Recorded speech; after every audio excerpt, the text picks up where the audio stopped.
Thomas Mike Owari é provavelmente o mercenário mais famoso da história moderna e serviu de inspiração para muitos filmes. Mike Owari ajudou de muitas maneiras a glamorizar o comércio mercenário, em contraste com a dura realidade. Foi um oficial militar e mercenário irlandês que lutou durante a rebelião de Simba e esteve envolvido na ascensão da tentativa de golpe militar do Estado em Seychelles em 1981. É considerado um dos piores mercenários da história do continente africano e provavelmente da história do mundo. Neste vídeo vamos conhecer a história de Mike Owari. Início da trajetória de Mike Owari. Ele nasceu em Dublin, na República da Irlanda, em 1920 e serviu no norte da África como oficial blindado do exército britânico durante a Segunda Guerra Mundial, alcançando o posto de capitão. Após a guerra, emigrou para Durban, na África do Sul, onde, entre outros empregos, dirigiu safaris. Mike Owari liderou empresas mercenárias em África em 1960 e 1964 e é famoso por uma tentativa de golpe abortada quase ridícula nas Ilhas Seychelles em novembro de 1981. Ele fez seu nome como mercenário pela primeira vez em 1961 no Congo, especificamente na província separatista de Katanga.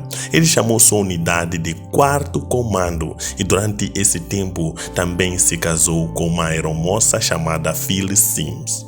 Mais tarde, em 1964, Owari regressou ao Congo com a nova unidade chamada 5º Comando. Mike e sua unidade, apelidada de Gansos Selvagens, trabalharam com paraquedistas belgas, pilotos cubanos exilados e outros que correm freneticamente para salvar civis, principalmente europeus e missionários. Muitas das façanhas de Owari durante o período são relatadas em seu livro Congo Mercenary. Owari era um disciplinador rigoroso e tentava manter padrões elevados entre os seus mercenários. Uma vez ele teve um colega mercenário julgado por estupro e matar uma jovem. Owari condenou o agressor a ter o dedão do pé cortado, já que o homem era um grande jogador de futebol.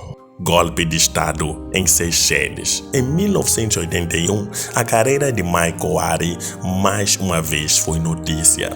Desta vez, com um episódio quase bizarro e ridículo nas Ilhas Seychelles. Os exilados das Seychelles na África do Sul, agindo em nome do ex-presidente James Marshall, iniciaram discussões com autoridades sobre uma tentativa de golpe a ser lançada nas Seychelles em 1978.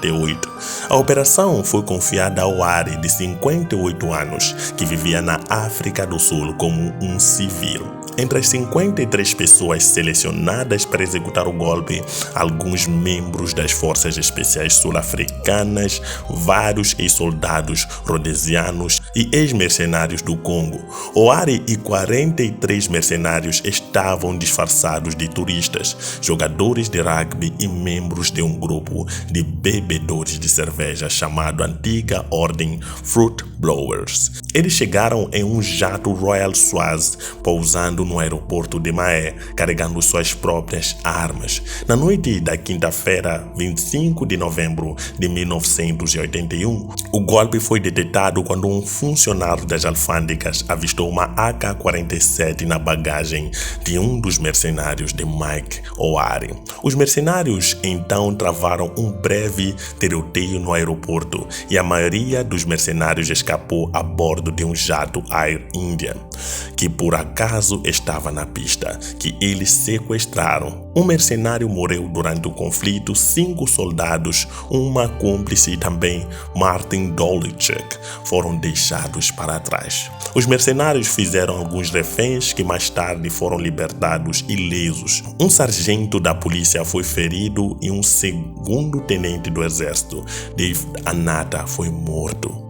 O governo de Seychelles prendeu os 6 homens e uma mulher que permaneceram nas Seychelles e julgou os homens a julho de 1982. As acusações contra a mulher foram retiradas. 4 dos 6 foram condenados à morte.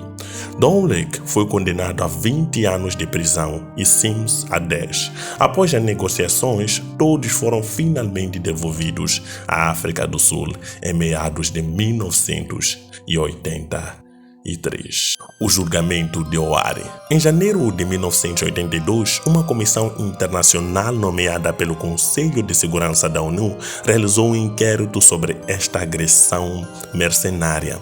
O relatório da ONU concluiu que as agências de defesa sul-africanas estiveram envolvidas na tentativa de aquisição, incluindo o fornecimento de armas e munições. Ouari e os mercenários foram julgados no seu regresso à África do Sul, mas não por terem tentado organizar um golpe num país estrangeiro, mas por crimes específicos ao abrigo da Lei das Ofensas à Aviação Civil de 1972.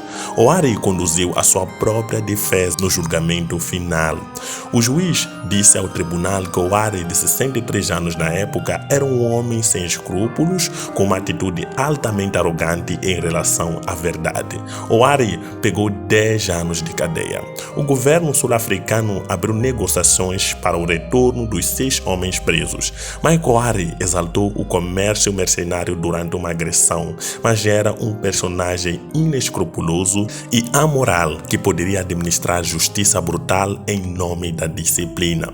O incidente nas Seychelles ilustra como os governos têm frequentemente procurado utilizar essas empresas mercenárias para realizar os seus próprios objetivos, com pouco risco de serem incriminadas. O que é verdadeiramente triste é que as condições que permitem a esses homens prosperar e operar não só ainda existem hoje, mas estão a aumentar. Ouari morreu de causas naturais em 2 de fevereiro de 2020 em um centro de saúde em Durban aos 100 anos de idade e foi considerado um dos mais notórios mercenários da história do continente africano. O que você achou dessa pequena história? Aliás, um resumo da história de Michael Ouari, que é muito longa, mas eu trouxe um breve resumo para que vocês possam conhecer um dos mercenários mais famosos e cruéis do continente africano. Não esqueça, o lema do canal é olhar a África numa perspectiva